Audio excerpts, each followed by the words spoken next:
અને નરસિંહજીના વરઘોડા માટે બીએમસીના સુરેશ તુવેર સહિત પદાધિકારીઓએ માંડવી ખાતે સ્થળ મુલાકાત લીધી. આયોજકોની માંગણીઓ પર સ્થળ નિરીક્ષણ કર્યું. વડોદરા શહેરમાં આગામી સમયમાં આયોજિત ભગવાન વિઠ્ઠલનાથજી અને ભગવાન નરસિંહજીના વરઘોડાના સુચારુ આયોજનને લઈ આજે પાલિકાના પદાધિકારીઓ અને અધિકારીઓએ માંડવી વિસ્તારની મુલાકાત લીધી હતી. પાલિકાના એએમસી સુરેશ તુવેરની આગેવાની હેઠળ કોર્પોરેટર અને અધિકારીઓની ટીમે વરઘોડાના માર્ગની સ્થળ મુલાકાત લઈ આયોજકો સાથે ચર્ચા વિચારણા કરી હતી. આ મુલાકાતનો મુખ્ય હેતુ પરંપરાગત વરઘોડો સરળતાથી અને સલામતીપૂર્વક પસાર થાય તે સુનિશ્ચિત કરવાનો હતો.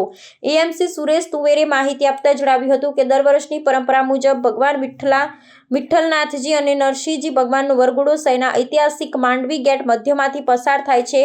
આયોજકો અને ભક્તો તરફથી આ વર્ષે પણ પરંપરાગત માર્ગે જ વરઘોડો કાઢવા માટેની માંગણીઓ આવેલી છે. આ માંગણીઓને અનુલક્ષીને વરઘોડાના માર્ગમાં કોઈ અવરોધ ન હોય તેમજ જાળવણી કે સમારકામની જરૂરિયાત હોય તો તે જાણી શકાય તે માટે આજે આ સ્થળ નિરીક્ષણનું આયોજન કરવામાં આવ્યું હતું.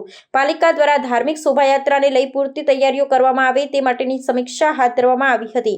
વડોદરાના સાંસ્કૃતિક અને ધાર્મિક મહત્વ ધરાવતા આ વરઘોડાને સફળ બનાવવા માટે પાલિકા તંત્ર અને આયોજકો વચ્ચે જરૂરી સંકલન અને સહકાર સ્થાપિત કરવામાં આવ્યો હતો.